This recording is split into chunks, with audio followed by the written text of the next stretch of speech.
تو ظاہر ہے کہ ہمارے اولو العزم نبی میں حضرت عیسیٰ کا شمار ہوتا ہے، جی، تو ہمارے لیے وہ بہت زیادہ محترم ہے. بلکہ میں یہ کہوں گی کہ اسلام نے جتنا ان کی حقیقی فضیلت کو، اس مرتبے اور مقام کو جس کا تحفظ کیا ہے اور جس کو بیان کیا ہے، اور جس کے لیے مجھے سخت نام یاد نہیں آ رہا، ایک مصنف انگلش مصنف، کرسچن مصنف، کہ جس نے یہ بات لکھی اور کہ اگر قرآن میں حضرت عیسیٰ کا ذکر نہ ہوتا تو ہمارے پاس کوئی وہ نہیں تو ان کے کہنا چاہیے کہ ہم ان کے نام کو اور ان کے ذکر کو زندہ رکھ سکتے. ہمارے پاس وہ اوتھینٹک ریفرنسز نہیں تھے. تو قرآن نے حضرت عیسیٰ کو کے ذکر کو، ان کے عظمت کو محفوظ کیا ہے. تو یہ اسلام کا احسان ہے. بے شک، بے شک. جی، تو جیسا کہ ہم اب بات کریں گے کہ قرآن پاک میں حضرت عیسیٰ علیہ السلام کو مختلف ٹائٹلز دیے گئے، نبی اللہ، رسول اللہ، عیسیٰ روح اللہ، ابن مریم. تو اب یہ جو لفظ روح اللہ ہے، اس کا کیا مطلب ہے؟ روح ظاہر ہے کہ یہ اللہ سبحانہ تعالیٰ کی ایک کرامت ہے اور ایک اس کی تخلیق کا ایک معجزہ ہے، ایک طریقہ کار ہے کہ جس کو جب اللہ سبحانہ تعالیٰ نے اس روح کو بھیجا ہے، ملک کو بھیجا ہے جناب مریم کے پاس، اور ان کو وہ جب آئے ہیں، اور جیسا کہ سورہ مریم میں ان کے تقدس، ان کی طہارت، حضرت مریم کی طہارت کے حوالے سے ذکر ہو رہا ہے. ان کو استفا کہا ہے، ان کو طاہرہ کہا ہے، پاک و پاکیزہ، پاک دامن خاتون کہا ہے. تو جب انہوں نے اپنے اس حجرے میں ایک انسانی شکل میں ایک خوبرو انسان کو دیکھا تو وہ ظاہر ہے کہ حیرت زدہ رہ گئی، فکر مند رہ گئی کہ میں تو جو ہوں وہ کنارہ کشی میں نے اختیار کی ہوئی ہے، اور تم کیسے اس میں میرے حجرے میں آ گئے ہو. تو انہوں نے بتایا کہ میں اللہ کی طرف سے آیا ہوں، کہ جس پر ان کو ایک ذرا سا سکون ملا ہے. ورنہ نیچرلی بہت ہی وہ پریشان ہوئی اور ان کو تھوڑا سا سکون ملا. اب جو نیکسٹ جملہ اس روح نے، ملک نے جناب مریم سے بیان کیا کہ مقصد اپنے آنے کا، تو اس نے یہ کہا کہ اللہ سبحانہ وتعالیٰ آپ کو ایک فرزند سے نوازنا چاہتا ہے. تو اس پر وہ ایک دم اگین پھر وہ ان کی پریشانی کہ میں تو کبھی کسی نامحرم کے ساتھ، مطلب کہ نہ میں شادی شدہ ہوں، یعنی نہ میرا شوہر ہے. اور بہت یہ دو جملے بہت ہی توجہ اور فکر کے لمحہ فکریہ ہے ہمارے لیے، کہ آپ نے فرمایا کہ نہ میری شادی ہوئی ہے، یعنی کہ نہ میں شوہر والی ہوں اور نہ میں بد کردار ہوں. یعنی کہ دونوں چیزیں یہ قرآن ان جملوں کو بیان کر رہا ہے. تو جو کہ ان کی طہارت کی دلیل ہے، پاکیزگی کی. تو وہ ظاہر پریشان ہوئیں، کیونکہ جو ایک سسٹم ہے نسل انسانی کے بڑھنے کا، تو اس سسٹم سے بالکل برعکس یہ پیغام اور یہ بشارت. تو انہوں نے پھر یہ کہا اس فرشتے نے کہ اللہ فرماتا ہے کہ اس کے لیے یہ کام سہل اور آسان ہے. اور پھر جیسے کہ قرآن میں اللہ سبحانہ تعالیٰ نے حضرت عیسیٰ کی برتھ کے حوالے سے حضرت آدم کی جو ہے وہ مثال بھی دی ہے، اِنَّ مِثْلَ عِیسیٰ عبد اللہ کما صلی آدم. تو اس طریقے سے وہ بشارت ملی ہے اور حضرت عیسیٰ کی پھر ولادت ہوئی ہے. اور سورہ جیسے کہ ابھی آپ فرما رہی تھیں کہ قرآن کے 13 سورہز ہیں جس میں حضرت عیسیٰ کا مختلف ناموں کے حوالے سے ان کا ذکر ہوا ہے. ٹھیک ہے نا. اور 26 مقامات ہیں کہ جہاں پر حضرت عیسیٰ کا جو ہے وہ کے نام سے ان کا گفتگو کی گئی ہے. اور 11 مقامات ایسے ہیں کہ جس میں ابن مریم کہہ کے اللہ سبحانہ تعالیٰ نے آپ کو مخاطب کیا ہے.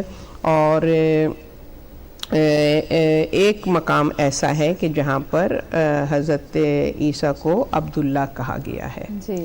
تو کلام الہی میں سورہ آل عمران میں اور سورہ مریم میں، سورہ صف میں، سورہ نساء میں، تو یہ سورے ہیں کہ جس میں حضرت عیسیٰ کی ایک یونیک طریقہ برتھ کو مینشن کیا گیا ہے اور اللہ نے اپنی قدرت کا اظہار کیا ہے.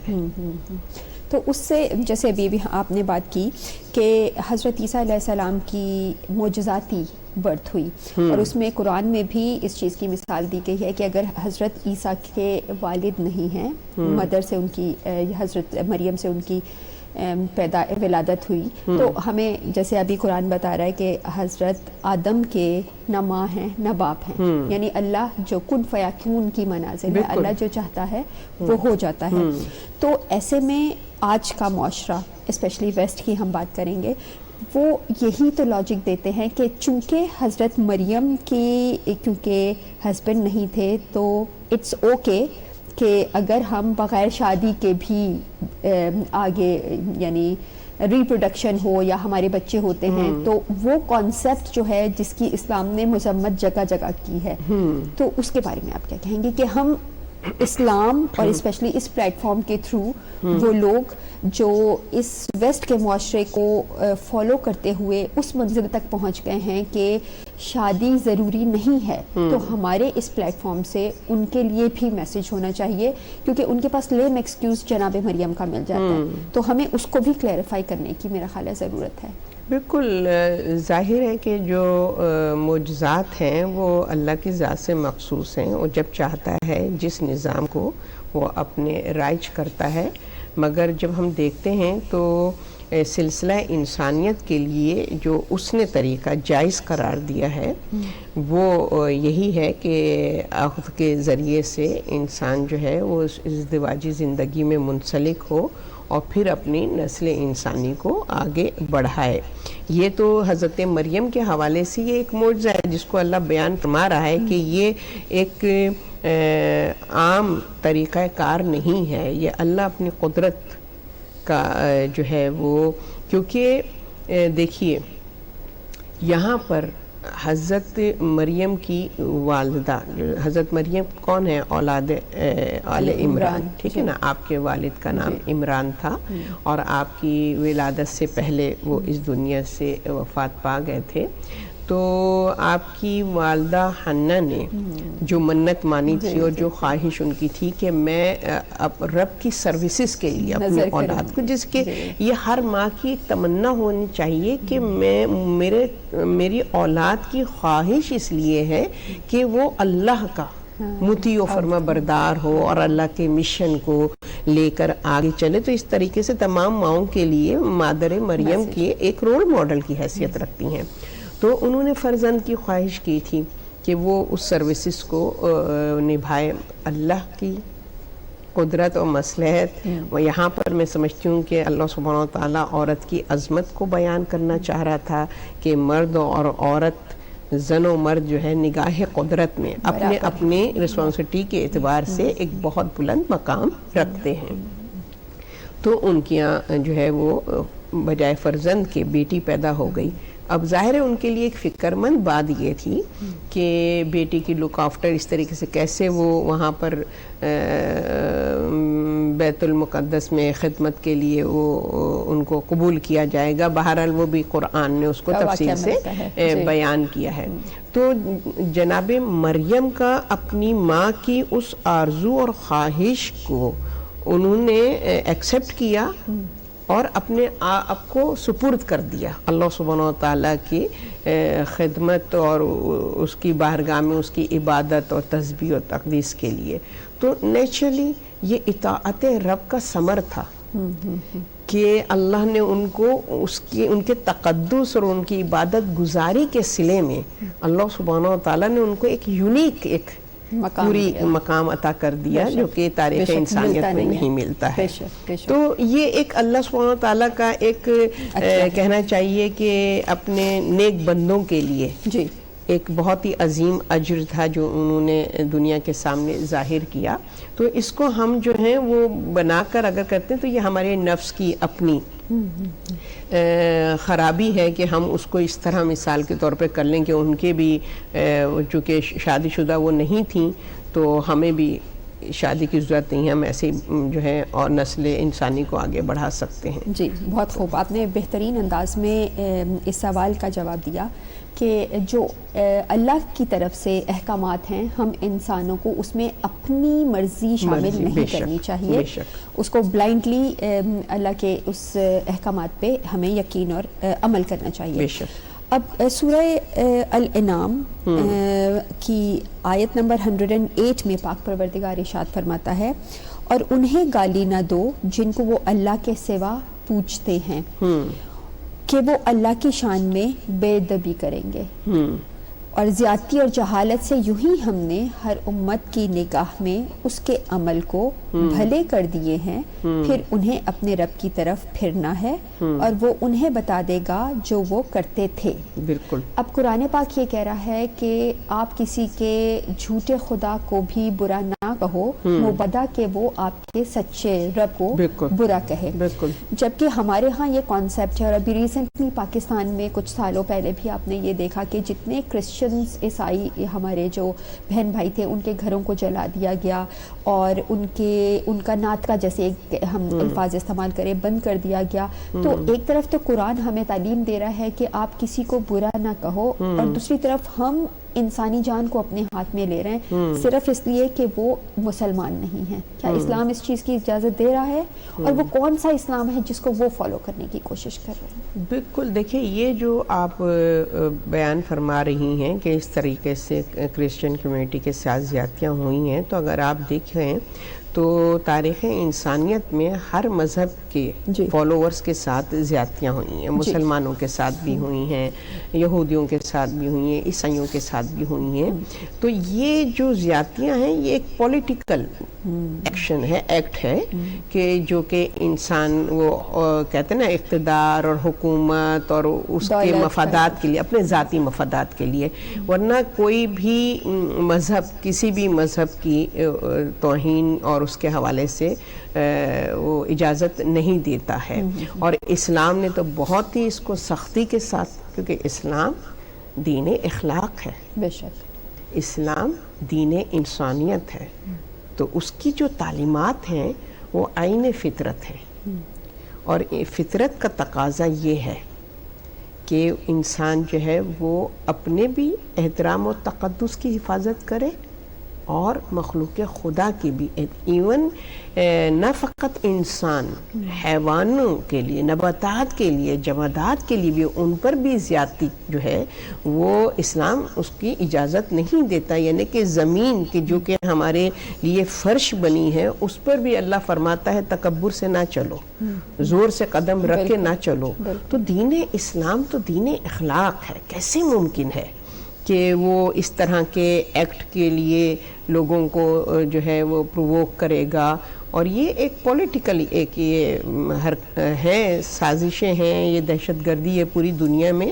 یہ انسان نے اپنی مرضی کا جو دین بنایا ہے وہ اس دین کو فالو کرتا ہے, مگر اللہ کے بنائے ہوئے دین میں اس کی بالکل اجازت نہیں ہے. اس کا یہ مطلب ہے کہ یہ ایکٹ انڈیویجول ایکٹ ہے جس سے اسلام کا یا مسلمان کا کوئی تعلق نہیں ہے, کیونکہ ہم رحمت للعالمین کے ماننے والے ہیں اور ان کا مقصد دنیا میں محبتیں پھیلانا تھا, امن اور آتشی پھیلانا تھا, دشمنیاں بڑھانا نہیں تھا. چلیں اب ایک آپ سے چھوٹا سا سوال جو ایک آسان سا ہمارے بچے موسٹلی ہم سے پوچھتے ہیں کرسمس ٹری کے حوالے سے. اور جیسے ہمارے بچے اسکولوں میں کالجز میں جاتے ہیں تو کرسمس جمپر پہننے کا بہت زیادہ, ویسٹ میں اسپیشلی جو لوگ رہتے ہیں, تو پہننا چاہیے کرسمس جمپر, کرسمس ٹری کو ہمیں اپنے گھروں میں سجانا چاہیے, لائٹنگ اپنے گھروں میں کرنی چاہیے, اور اپنے ارد گرد کے لوگوں کو تحائف دینے چاہیے یا نہیں؟ دیکھیں یہ ایک فیسٹیول ہے, کرسمس کا جو منایا جاتا ہے ایک تہوار ہے, اتنا ہی منانا چاہیے جتنا نان مسلم عید کو سیلیبریٹ کرتے ہیں. اوکے. نان مسلم ہمیں کارڈ دیتے ہیں, ہمیں تحفے دیتے ہیں, جو ہمارے نیبرز ہیں کسی بھی مذہب سے ان کا تعلق ہے, تو یہ ایک اخلاقی ایک یہ ایک ایکٹ ہے کہ جو ہم ایک دوسرے کے ساتھ ان کے خوشیوں کو اور ان کی غمی کو سیلیبریٹ کرتے ہیں. ہاں جب ہم سیلیبریٹ کر رہے ہیں تو ہماری جو آئیڈیالوجی ہے, ہمارا جو ایمان ہے حضرت عیسیٰ کے حوالے سے, ہمارا جو عقیدہ ہے وہ اپنی جگہ قائم رہنا چاہیے, بلکہ اس طریقے کے تہوار کے ذریعے سے ہمارا جو کانسیپٹ دین اسلام میں حضرت عیسیٰ کے حوالے سے ہے وہ ان کو اپنا عقیدہ اور اپنا میسیج ان کو پہنچانا چاہیے, کنوے کرنا چاہیے. یہ بھی ایک طریقہ تربیت ہے کہ جو ہے, کیونکہ حقیقت ہے جیسے میں نے پہلے عرض کیا کہ قرآن وہ کتاب ہے کہ جس نے حضرت عیسیٰ کی حقیقت کو, ان کی شخصیت کو, ان کی فضیلت کو اپنے اندر محفوظ کیا ہے. تو کوئی حرج نہیں اگر ہم اپنی کرسمس ٹری بھی اگر ہم لگا رہے ہیں اور ہم نے اپنے بچوں کو حضرت عیسیٰ کی برتھ کے حوالے سے اور جو دین اسلام کا جو ایک ورژن ہے اس کو ان کو ہم نے ایجوکیٹ کیا ہوا ہے, تو ایک تہوار ہے کہ جو ہم کر رہے ہیں, اس میں نہیں سمجھتی ہوں کہ کوئی اس میں حرج ہے. تو یہ ایک کانسیپٹ ہمارا اپنا سیلف کریٹڈ ہے کہ کرسمس جمپرز نہ پہنو یا کرسمس ٹریز نہ لگاؤ. اسلام میں اس طرح کی کوئی ممانعت نہیں ہے. اسلام ہمیشہ یہ کہتا ہے کہ اپنے لباس اور اپنے طریقہ زندگی میں اس بات کا خیال رکھنا چاہیے کہ تمہارا دین اور عقیدہ مجروح نہیں ہو رہا ہو. ٹھیک ہے نا, ان جیسے نہ بنو کہ تم جو ہے وہ مسلمان کی شناخت سے ہٹ جاؤ. ٹھیک ہے نا. اب جمپر پہ ڈیزائن مختلف قسم کے ہم جو ہیں وہ پہنتے ہیں, مختلف برانڈز کے جمپر پہنتے ہیں, مختلف اس میں بلڈنگز کی وہ بنی ہوئی ہوتی ہیں, شکلیں بنی ہوئی ہوتی ہیں, یا جو بھی لیگوز ہوتے ہیں, تو وہ بھی ہم وہ تو پہن رہے ہیں, لیکن اگر کوئی اس سے ہم جو ہے وہ اپنے مذہب کی آئیڈینٹی کو جو ہے وہ نہیں. اب یہاں پر اب دیکھیے نا کہ ہم انگلش ڈریس بھی پہنتے ہیں, مگر اگر وہ پراپر حجاب کے ساتھ ہے اور پروپریٹ ہے تو کوئی حرج نہیں ہے. لباس وہ ہونا چاہیے, چاہے کوئی بھی لباس ہو, کہ جو آپ کے اسلامی جو آپ کی حدود ہیں اس کے اندر ہو. جی جی جی, بہت خوب. اور یہ ایک ایسا سوال تھا جو موسٹلی بچے کرتے تھے, اور ہمارا ایک فنڈامنٹلسٹ قسم کا جو اپروچ یا ذہن ہے وہ ہمیں پھر ان چیزوں پہ منع کرتے. تو ایسے میں بچے کنفیوز ہو جاتے ہیں کہ ہم باقی کلاس میٹس کے ساتھ وہ کہتے ہیں مکس اپ نہیں ہو پاتے بچے, اور الگ سے ہم اپنی آئیڈیالوجی ان کے ساتھ شیئر کر رہے ہیں. ہمارے ساتھ کالر ہیں, ہم کال لیتے ہیں. جی السلام علیکم. گیسٹ ہے جی, ہمارے ساتھ ایک گیسٹ ہیں پاکستان کراچی سے, نزہت اصغر, جو ایک ایڈیٹر ہیں اردو میگزین کی, اور جو منتھلی میگزین ہے وہ اپنے خیالات کا اظہار کریں گے. جی السلام علیکم. السلام علیکم. وعلیکم السلام. وعلیکم السلام. جی, آج 25 دسمبر کے حوالے سے آپ کیا کہنا چاہیں گی؟ 25 دسمبر کے حوالے سے جیسا ابھی خانم فرحت حسین نے بتایا, اور جس طرح آپ نے اپنے انٹروڈکٹری نوٹ میں بتایا کہ حضرت عیسیٰ علیہ السلام کے حوالے سے کرسمس منایا جاتا ہے. تمام دنیا میں جو مسیحی برادری ہے ہماری, وہ خاص طور پہ اپنے فیسٹیول ہے ان کے لیے جو بھی ان کے نارمز ہیں اس طرح وہ مناتے ہیں. اگر ہم چونکہ مسلمان ہیں اور ہمارا ایمان ہے کہ 1,24,000 انبیاء کو ہمیں ایمان لانا ہے, اور ظاہر افضل الانبیاء حضرت محمد مصطفیٰ صلی اللہ علیہ وآلہ وسلم تو آخری نبی ہیں. ان کے آنے سے تمام شریعتیں اگرچہ منسوخ ہو گئی تھیں, مگر تمام انبیاء کی اہمیت سے ہرگز انکار نہیں ہے. اس لیے کہ جتنے انبیاء آئے انہوں نے پروردگار کی کا اعلان کیا, مواحد ہوئے ان کے ماننے والے کہ لا الہ الا اللہ, اللہ ایک ہے, اور تمام معبودوں کا پہلے انکار کرو اور اس کے بعد صرف ایک اللہ کو مانو. تو تمام انبیاء کا یہ پیغام, اور اس کے بعد انسانیت کا پیغام دیا تمام انبیاء علیہ السلام نے. کسی بھی نبی کا جیسے کہ چارٹر اٹھا کے دیکھ لیں تو اس میں جو سب سے ضروری پیغام ہے انسانیت کا کہ جھوٹ نہیں بولو. وہ تمام مذاہب میں ایک ہی پیغام ہے.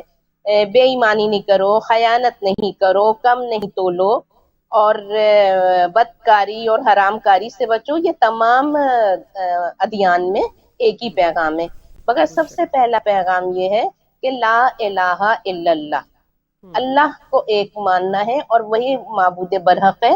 وہ تمام ادیان کا, تمام انسانوں کا, بلکہ عالمین کا رب ہے, اور وہی خلق کرنے والا ہے. مالک و خالق ہمارا ایک رب ہے. اس حوالے سے ایک تو اس دن کی اہمیت ہے, اور چونکہ اب جیسا کہ آپ کو معلوم ہے کہ دنیا ایک گلوبل ولیج ہو گئی ہے. اب ہم صرف ایک جگہ بیٹھے اپنے حدود میں نہیں ہیں, بلکہ ہم سب کمیونٹیز کو دیکھ رہے ہیں. ہم ان کی ساری سیلیبریشنز کو ہم اس میں شرکت بھی کر رہے ہیں. جیسے آپ لوگ یو کے میں ہیں, ہم پاکستان میں ہیں. پاکستان میں الحمدللہ بہت رواداری کا مظاہرہ کرتے ہیں تمام, چونکہ مسلمانوں کی ظاہر اکثریت ہے, نظریاتی ملک ہے, اسلام کے نام پہ بنا ہے. مگر جس طرح سے رسول خدا صلی اللہ علیہ وآلہ وسلم نے غیر مسلموں کے حقوق بتائے, واضح کیے, اور قرآن پاک جو آخری کتاب ہے اور تمام آسمانی کتابوں سے افضل ہے, اس میں تمام ادیان کے ماننے والوں کے بھی حقوق ہیں کہ کسی کو تمہیں جبرن اس کے دین سے ہٹانا نہیں ہے. سورہ کافرون کیا ہے؟ سورہ کافرون ہمیں یہی سبق دیتی ہے کہ جبرن نہیں ہٹانا. اپنے سلوک کو ایسا کرو, اپنے آپ کو ایسا مسلمان ظاہر کرو, اتنا اسلام کی پیروی کرو کہ دوسرے مذاہب والے تم سے متاثر ہو جائیں تمہارے سلوک کی وجہ سے, تمہارے عمل کی وجہ سے, کہ اس قدر یہ مسلمان کتنی اچھی قوم ہے, ان کے ماننے والے کتنے اچھے ہیں, اور یہ کہ ان میں کتنی رواداری اور گنجائش ہے دوسرے کو برداشت کرنے کی. تو یہ ہمارے پیغام اسلام کا پیغام ہے. اور اس کے بعد چونکہ بانی پاکستان حضرت قائد اعظم محمد علی جناح رحمۃ اللہ علیہ کی یوم پیدائش ہم مناتے ہیں, یوم ولادت مناتے ہیں, اور پھر ہم ان کے پیغام کو تجدید وفا کرتے ہیں, تجدید عہد وفا کرتے ہیں کہ ایمان, اتحاد, تنظیم. اور سب سے پہلے ہم یہ یاد رکھتے ہیں کہ ہمارا ملک پاکستان نظریاتی ملک ہے اور اسلام کے نام پہ بنا ہے. آج اسلام کو پاکستان کو اسلام کا قلعہ کہا جاتا ہے. پوری دنیا میں پاکستان کو اسلام کا قلعہ کہا جاتا ہے.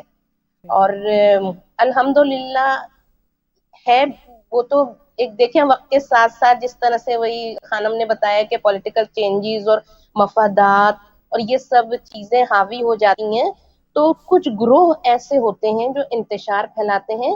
مگر پاکستان کا جو آئین ہے اور جو چارٹر ہے وہ ہرگز بھی نہیں ہے ایسا کہ ہم کسی فرقے کو یا کسی دوسرے دین کو ہم لیٹ ڈاؤن کریں یا ان کی کمیونٹیز کو ہم اپنے یہاں مواقع نہ دیں. ان کو اقلیتوں کو جس کو کہتے ہیں کہ اکثریت تو مسلمانوں کی ہے, مگر اقلیتوں کے تحفظ کا, ان کے حقوق کا پورا چارٹر موجود ہے ہمارے آئین میں. صحیح. تو بحیثیت ایک پاکستانی میں یہ کہوں گی کہ پاکستان میں ہم بہت رواداری, مساوات سے, آپس میں سلوک سے رہتے ہیں. اور جس کے بھی جو سیلیبریشنز ہوتی ہیں جیسے کرسمس ہے, ہم اپنے مسیحی برادری کو مبارکباد بھی دیتے ہیں, اور ان کو وہ مواقع مہیا کرتے ہیں کہ وہ اپنی جو رسومات ہیں وہ آسانی سے, سہولت سے ادا کر سکیں. جیسے آفیشلی ان کے لیے تعطیل بھی ہوتی ہے, اور اسکولوں, کالجوں اور یا دوسرے اداروں میں باقاعدہ پروگرام بھی ہوتے ہیں ان کے لیے کہ جس طرح سے وہ اپنا سیلیبریٹ کرتے ہیں, جناب حضرت عیسیٰ کا پیغام پہنچاتے ہیں. مگر ہم چونکہ مسلمان ہیں تو ہم اسلام کے پوائنٹ آف ویو سے ان مذاہب کے پیغام کو لیتے ہیں. اور یہی ہمارے قائد اعظم نے ہمیں بتایا, اور مسلسل ان کی تقریروں کے اگر اقتباس آپ دیکھیں اور پڑھیں تو اس میں یہی پیغام ہے کہ جو پاکستان ایک جو ہمارا خطہ زمین ہے آپ کو معلوم ہے کہ جس طرح سے آزادی ہوئی 70-72 سال پہلے کے ایک خطے کی ضرورت تھی کہ جہاں پہ مسلمان اپنے دین کے مطابق زندگی بسر کریں اور ان کو کسی قسم کی مشکل شائع اپنے مذہبی جو ادوار ہیں اور جو رسومات ہیں ان کو ادا کرنے میں. تو یہ قائد اعظم محمد علی جناح اور ان کے پرخلوص ساتھیوں کی محنت ہے کہ آج ہمیں یہ خطہ زمین میسر ہے, اور اللہ پاک اس کو تا قیامت سلامت رکھے اسی آزادی کے ساتھ. اور یہاں پہ جو ہم مسلمان ہیں وہ تو خیر الحمدللہ بڑی آزادی سے بڑے سکون سے ہم یہاں رہتے ہیں, اور پھر ہم اپنی جو دوسری کمیونٹی ہے جس میں مسیحی برادری بھی ہے, ہندو بھی ہیں, پارسی بھی ہیں اور سکھ بھی ہیں, ان سب کو ان کے مذہبی جو دن ہیں اور جو مذہبی تہوار ہیں منانے کی مکمل آزادی ہے. آپ نے آج یہاں اس سلسلے میں مجھے مدعو کیا, ایک تو اس کے لیے میں بہت شکریہ ادا کروں گی کہ اپنے خیالات مجھے آپ کے ذریعے تمام دنیا کو لوگوں کو پہنچانے کا موقع ملا, اور یہ پلیٹ فارم جو ہدایت ٹی وی کی طرف سے ایک ارینج کیا جاتا ہے اور آپ لوگ اس میں حصہ لے رہے ہیں, بلا شبہ یہ آپ کے درجات میں بلند ہوں اور اجر کثیر عطا ہو, اور جو سن رہے ہیں ناظرین ان کے لیے بہت معلومات افزا پروگرام ہے کہ آپ دن کے حساب سے, اور خصوصیت یہ نہیں ہے کہ صرف ایک ہی چیز پہ بات ہو. اس طرح سے آپ نے کرسمس کے بارے میں پروگرام کیا اور جناب حضرت عیسیٰ علیہ السلام کے بارے میں, اس بہت ہمیں معلومات ملی. اور دیکھیں خانم, قرآن پاک جو ہے وہ صرف عربی پڑھنے کا یا ہم فاتحہ خوانی قرآن خوانی کر لیں اس کے لیے نہیں ہے. صحیح. اس میں مسلسل یہ بتایا ہے کہ تم اگلوں کے قصے پڑھو اور تم اس سے سبق حاصل کرو.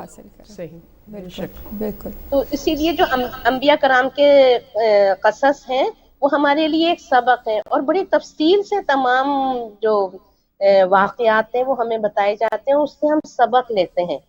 ہر نبی کی قوم کا جو واقعہ ہے, اور ظاہر قرآن پاک سے ہی ہمیں یہ سب ملا ہے. اور قرآن پاک ہمیں کس کے ذریعے ملا؟ ہمیں محمد صلی اللہ علیہ وآلہ وسلم اور ان کی آل کے ذریعے ہمیں ملا.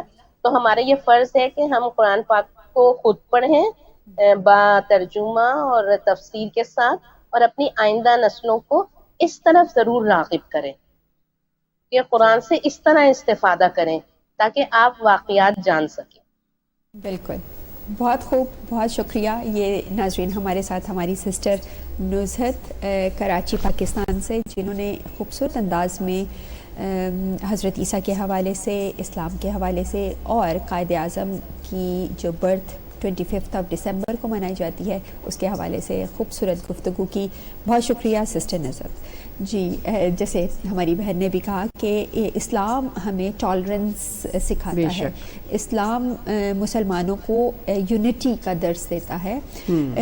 اس کا ایک واقعہ ہمیں ملتا ہے کہ جناب رسول خدا صلی اللہ علیہ وآلہ وسلم کے پاس ایک کرسچن وفد آیا, اور ڈسکشن جو جس ٹاپک پہ انہوں نے کرنی تھی, وہ ڈسکشن کے بعد جب ان کی عبادت کا وقت آیا تو انہوں نے جناب رسول خدا سے اجازت چاہی کہ اگر آپ اجازت دیں تو ہم مسجد میں اپنی عبادت کر لیں.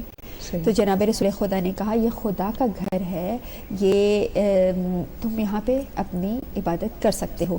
تو ہمیں ایک اس چھوٹے سے واقعے سے یہی درس ملتا ہے کہ ہمارے اندر ٹالرنس ہونی چاہیے.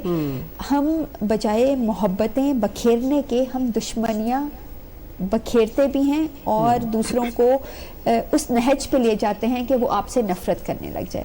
اب ہم بڑھتے ہیں قائد اعظم کے حوالے سے. میں ذرا آپ کی جو یہی آپ نے بھی گفتگو کی ہے, تھوڑا سا اگر ٹائم ہے تو میں اس حوالے سے عرض کروں گی کہ یہ آپ بالکل وجہ فرما رہی ہیں کہ یہ ہماری اپنی ذاتی نفس کی اطاعت ہے کہ جس کے سبب ہم اس طریقے کے ڈفرینسز اور کلیشز اور اس طرح کی گفتگو کرتے ہیں اور وہ سوچ رکھتے ہیں. کیونکہ آپ دیکھیے کہ جب اسلام اپنے ابتدائی مراحل میں تھا اور اہل مکہ اس حق کو برداشت نہیں کر رہے تھے، دین حق کو، اور کافی ایذا پہنچا رہے تھے مسلمانوں کو، تو رسول خدا صلی اللہ علیہ وسلم نے پھر مسلمانوں کے ایک وفد کو جو ہے وہ وہاں سے ہجرت کا حکم دیا. اور وہ نجاشی بادشاہ جو ہم دیکھتے ہیں کہ وہاں پر وہ ایک پورا وفد جو ہے وہ حضرت جعفر طیار جو مولا علی کے بھائی تھے، تو ان کی زیر نگرانی اور کچھ اپنے اصحاب کے ساتھ انہوں نے وہاں بھیجا. تو اہل مکہ نے کو جب پتہ چلا کہ یہ وہاں پر جا رہے ہیں تو انہوں نے بھی اپنا وفد بھیجا اور ان سے کہا کہ ان کو قبول نہیں کرنا، کیونکہ یہ جو ہے وہ نیا دین لے کر آئے ہیں اور محمد جو ہیں وہ اللہ کی توحید کے حوالے سے بات کرتے ہیں اور ہمارے دین کو یہ لوگ ایکسیپٹ نہیں کرتے ہیں. تو نجاشی بادشاہ نے پھر مسلمانوں کے اس وفد کو بلایا کہ ذرا دیکھیں کہ مسلمانوں کا کیا عقیدہ ہے اور یہ کس مذہب کو فالو کرتے ہیں. تو پھر ظاہر ہے کہ مسلمانوں کے وفد نے جو ہے وہ سورہ مریم کی تلاوت کی کہ جس کو سن کے وہ نجاشی بادشاہ گریہ کرنے لگا اور اس نے کہا کہ اتنے بہترین طریقے سے حضرت عیسیٰ کا اور مادر عیسیٰ کا ذکر تو ہمیں تورات اور انجیل میں بھی نظر نہیں آتا ہے، اور جس پہ اس نے کہا کہ نہیں، ہم آپ کو پروٹیکٹ بھی کریں گے اور آپ یہاں اطمینان کی اور سکون کی زندگی بسر کریں. تو یہ ہمیشہ سے رہا ہے پروپیگنڈا اگینسٹ اسلام، اور لوگوں نے اس میں فتنہ اور فساد پیدا کرنے کی کوشش کی ہے، مگر دین اسلام کی جو تعلیمات ہیں وہ ہمیشہ اتحاد، اخوت، یونٹی، دوسروں کے جذبات اور احساسات کی کیئر، دوسروں کے مذاہب، جیسے بھی آپ نے سورہ انعام کی آیت کا ریفرنس دیا کہ اسلام بالکل الاؤ نہیں کرتا کہ ہم جو ہیں وہ کسی مذہب کی مذاق اڑائیں یا تضحیق کریں، کیونکہ ظاہر ہے کہ تم اگر جھوٹے خداؤں کی توہین کرو گے، تصدیق کرو گے، تو پھر وہ تمہارے سچے خدا کو. تو یہ ہم لوگوں کی رسپانسبلٹی ہے کہ ہم اپنے کس طریقے سے دین کی ایکچوئل اور حقیقی تعلیمات کو ہم کس طرح پورٹریٹ کرتے ہیں، کس طریقے سے ہم کنوے کرتے ہیں سوسائٹی میں، ٹورڈ سوسائٹی، تاکہ صحیح معنوں میں اسلام کی اصل. آج یقین جانیے مسلمانوں سے زیادہ غیر مسلم اسلام کو اسٹڈی کر رہا ہے، بالکل بالکل، اور وہ حق کو دیکھ رہا ہے اور سمجھ رہا ہے.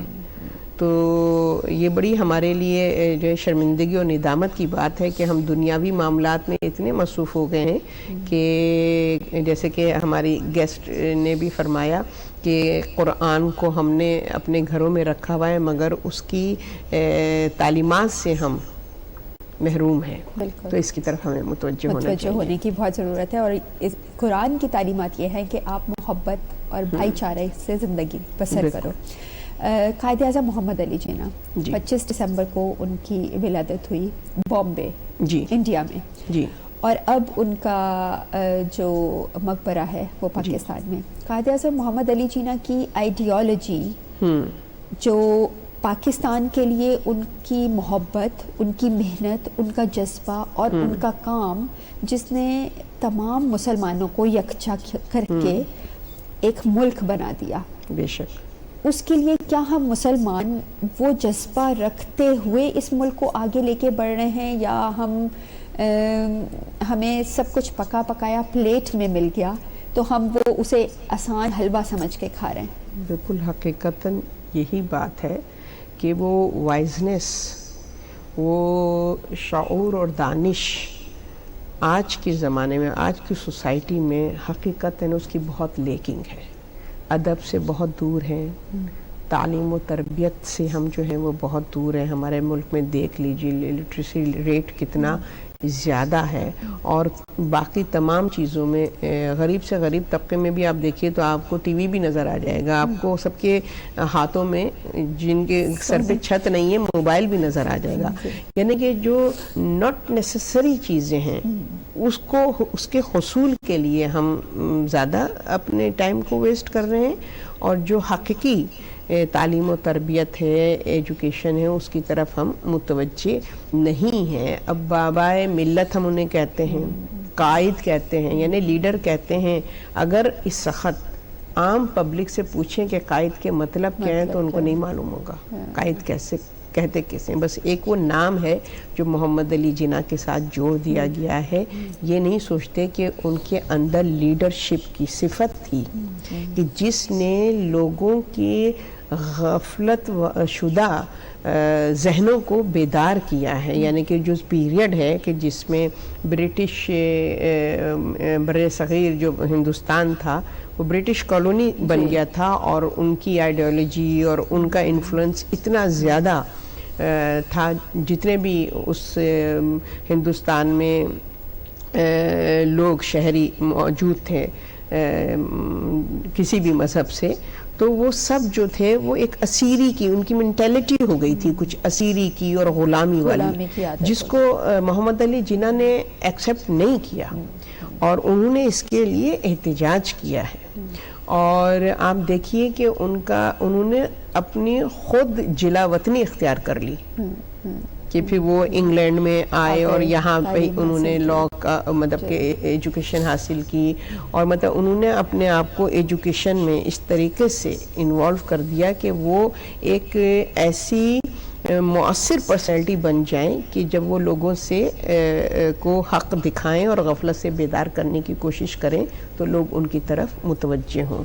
اب یہاں کی مطلب کہ یہاں کی جو ان کی شہرت تھی کہ ظاہر ہے کہ یہاں پر بر صغیر میں آپ نامور وکیل کی حیثیت سے اور ایک پولیٹیشین کی حیثیت سے، آج کا پولیٹیشین، جب پولیٹیشین کی بات آتی ہے تو ہمیں جو موجودہ ایک کون سا پولیٹیشین جو پاکستان کو کھا رہا ہے، سیاستدان کہ جس کا مقصد حق کی سربلندی اور انسان کو کہ اشرفیت کی حفاظت اور اس کو انسانوں کی غلامی سے آزاد کرانا، یہ ان کی کانسیپٹ اور اتحاد، یقین اور جو ان کا سلوگن تھا اس کے اوپر انہوں نے جو ہے وہ تنظیم یعنی کہ مطلب کہ تنظیم کو ہم آرگنائزڈ لائف کو نا ایک سسٹمیٹکلی لائف کو اپنے چلانا اور اپنی زندگی کو امپورٹنس دینا اس صورت میں کہ اللہ نے ہمیں کسی ریزن اور مقصد اور کسی پرپس کے تحت اس دنیا میں بھیجا ہے تو اس پرپس کو ہم نے اچیو کرنا ہے. تو قائد اعظم کے اندر وہ تمام جو حقیقی لیڈرشپ ہونا چاہیے وہ تمام صفات ان کے اندر موجود تھیں. تو اس یعنی آپ کی گفتگو سے قائد اعظم کے حوالے سے ہمیں یہ ملتا ہے کہ قائد اعظم ہر انسان میں وہ کوالٹیز ہوتی ہیں جو اگر اپنی ان کوالٹیز کو سمجھ کے نکھارنے کی کوشش کرے تو وہ قائد بن سکتا ہے. بالکل. قائد اعظم بھی ایک عام انسان تھے، دبلے پتلے سے. اب وہ جیسے ہم کتب میں پڑھتے ہیں کہ قائد اعظم کی پرسنالٹی کے بارے میں، لیکن ساری دنیا سو رہی ہوتی تھی، قائد اعظم لیمپ کی روشنی میں پڑھائی کر رہے ہوتے. بہت ہی کیلکولیٹو لائف ان کی تھی اور بہت ہی بامقصد انہوں نے اپنی زندگی کے ایچ اینڈ ایوری منٹ کو بہت ہی بامقصد بنایا ہے. اب ظاہر ہے کہ ان کے اندر جو وہ شعور اور آگہی وہ پیدا ہوئی، جتنا شعور کی منزلوں پر کی طرف وہ ہوئے، جتنا انہوں نے تعلیم کو حاصل کیا، وہ حق کے متلاشی اور حق کہاں پر ہے، جیسے کہ ہمیں ملتا ہے ان کی سوانح عمری کے حوالے سے کہ ایک گجراتی فیملی میں آپ کی ولادت ہوئی ہے، اس سے تعلق رکھتے تھے، گجراتی اسپیکنگ فیملی سے، اور اسماعیلی اس سے ان کا تعلق تھا. مگر انہوں نے اور ان کی بہن جو ان کے ساتھ بہت کلوز تھیں فاطمہ جناح، کہ جب بھی قائد اعظم کا نام آتا ہے ان کے ساتھ ان کی بہن کا نام جڑا ہوا ہوتا ہے.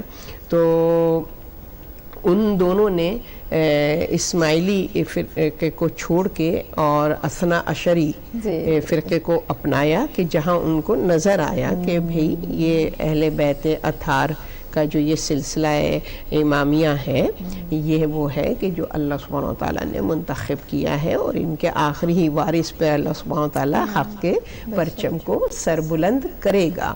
تو انہوں نے پریکٹیکلی اپنی شخصیت کے اندر وہ چینج اور وہ شعور اور آگہی پیدا کی اور اس کے بعد انہوں نے اس کا اسٹینڈ لیا اور انہوں نے ایک ایسے اسٹیٹ اور ریاست کی خواہش کا اظہار کیا کہ جہاں پر مسلمان آزادی کے ساتھ حقیقی دین کو فالو کرے, اپنے نفس کا پجاری نہ بنے, اپنی مرضی کا دین نہ اختیار کرے, حقیقی جو دین ہے اس کو وہ فالو کرے, اس کے اوپر کسی کا اثر نہ ہو, کوئی انفلوئنسڈ, کوئی دوسری قوتیں یا دوسرے ادیان جو ہیں ان کا کلچر یا کوئی چیز اس کے اوپر اثر انداز نہ ہو, ایک آزاد اور حریت پسند انسان کی صورت میں جو ہے وہ مسلمان زندگی بسر کرے. تو ظاہر ہے کہ آپ کو کچھ اپنے سراؤنڈنگ میں ایسے سپورٹرز بھی ملے, ایسے لوگ ملے کہ جنہوں نے ان کو سپورٹ کیا, اور مین سپورٹ جو ہے علامہ اقبال شاعر مشرق کہ جن کے اندر بھی وہ درد تھا, وہ مسلمانوں کی غفلت اور ان کا دین سے دوری اور ان کا جو ہے وہ سپریس زندگی جو وہ غلامی کی گزار رہے تھے, تو ان کے دل میں بہت درد تھا انسانیت کے حوالے سے, اور ان کی بڑی یہ خواہش تھی کہ تو پھر انہوں نے اپنے اس فکر کو قائد اعظم کے ساتھ شیئر کیا اور پھر یہ ایک ٹیم کی صورت میں یہ جو ہیں وہ کھڑے ہوئے اپنے مشن میں. اور آپ یہ دیکھیے کہ اتنے ڈیووٹڈ تھے اس ریاست کو قائم کرنے کے لیے کہ انہوں نے اپنی صحت کو بالکل نیگلیکٹ کیا. جیسے آپ نے فرمایا کہ میکسیمم پیریڈ انہوں نے جو ہے وہ اسی مشن میں, اسی تحریک میں انہوں نے گزارا, اور یہ ہے کہ وہ مریض ہو گئے تھے اور جو ہمیں پتہ چلتا ہے کہ لنگس کا ان کو کینسر یا تپِ دق کے حوالے سے, ٹی بی کے حوالے سے ہمیں ملتا ہے بکس میں. تو انہوں نے ٹوٹلی اپنی صحت, اپنی ذات کو ٹوٹلی اگنور کیا اور ان کا مشن, اور اللہ کی قدرت یہ دیکھیے کہ اللہ نے اس طریقے سے ان کی مدد کی کہ چونکہ سنسیئر تھی ان کی آرزو کہ وہ جو ہے وہ 1947 میں پاکستان جو ہے وہ مورز وجود میں آیا اور 1948 میں ان کا انتقال ہو گیا. تو ایک سال بعد ہی ان کا انتقال ہو گیا پاکستان کی, ورنہ aگر وہ زندہ ہوتے تو شاید پاکستان کے حالات یہ نہ ہوتے. آپ کی گفتگو سے قائد اعظم کے بارے میں مجھے 2-3 پوائنٹس ملے. ایک آپ نے کہا کہ قائد اعظم محمد علی جناح کو علامہ اقبال نے سوچ دی جس پہ قائد اعظم نے ورک آؤٹ کیا. ہمیں یہاں پہ جیسے ابھی ہم بات کریں تنظیم کی, تو ہمیں یہاں پہ یونٹی اور ٹیم ورک کی امپورٹنس کا پتہ چلتا ہے کہ ٹیم ورک کے بغیر ہم کچھ بھی نہیں کر سکتے. کسی بھی موٹیو کو پانے کے لیے ٹیم ورک ہونا بہت ضروری ہے. جیسے قائد اعظم نے اپنی جو شیلی تقاریر سے لوگوں کے دلوں کو جھنجھوڑنے کی کوشش کی, ان کے ذہنوں کو جگانے کی کوشش کی, تو دوسری طرف علامہ اقبال نے اپنے اشعار کے ذریعے لوگوں کو جگایا, لوگوں کو اویئرنیس دی کہ تمہیں ضرورت ہے, اس غلامی سے تم باہر آؤ, اس غلامی سے تو تم نکلو. تو بس ہمارے پروگرام کا جس وقت جو ہے وہ ختم ہوا. 25 دسمبر کے حوالے سے ہماری گفتگو رہی. 25 دسمبر میں جہاں قائد اعظم محمد علی جناح کی ولادت نظر آتی ہے, وہاں ہمارے کرسچنز بہن بھائی جو ہیں وہ حضرت عیسیٰ علیہ السلام کی ولادت مناتے ہیں. نہ صرف وہ بلکہ گنیش, انڈیا میں 25 دسمبر کو گنیش پوجا بھی ہوتی ہے ہندو گاڈ کی, اور چائنا کے لوگ بدھا کی وہاں پہ پرستش کرتے ہیں, وہ اپنی دکانیں بند کر کے اور وہ سب کچھ. اور پرشینز جو زوراسٹرینز تھے وہ متھرس کو, وہ جو حضرت عیسیٰ علیہ السلام سے پہلے پیدا ہوئے تھے, ان کی کا دن بھی وہ پیدائش کا ہمیں ملتا ہے. اور ایجپشنز بھی اپنے گاڈ کی وہاں پہ جو گریٹ سیویئر تھا اس کی اس دن کو اس دن سے ریلیٹ کرتے ہیں, اور ساتھ ہی ساتھ گریکس کے مطابق بھی ہرکولس اس دن پیدا ہوا تھا. تو 25 دسمبر کافی امپورٹنٹ ڈیٹ ہے, اور بس یہی ہمیں اس دن سے بھی ملتا ہے کہ ہم اس پروگرام کا کا مقصد بھی ہمارا یہی تھا کہ ہمارے اندر ٹالرنس ہونی چاہیے بے شک. اور ایکسیپٹنس ہونی چاہیے. جو جیسا ہے اس کو آپ اسی طرح رہنے دو. آپ اپنا مشن اہل بیت کا لے کے آگے بڑھو, اسلام کے میسج کو پہنچاؤ, لیکن یہ سوچ کے نہیں کہ میں اس کو بدلوں گا, نہیں تو اس کو اس دنیا میں رہنے کا کوئی حق نہیں ہے. تو بس اس کے ساتھ ہی جی آپ سے اجازت چاہوں گی. ناظرین آپ سے بھی اجازت چاہوں گی, اور بس یہی آج کا میسج ہے کہ ایکسیپٹنس, ٹالرنس اور محبت ایک دوسرے میں بانٹیے. پاک پروردگار ہمیں سب کو اپنے حفظ و امان میں رکھے. فی امان اللہ.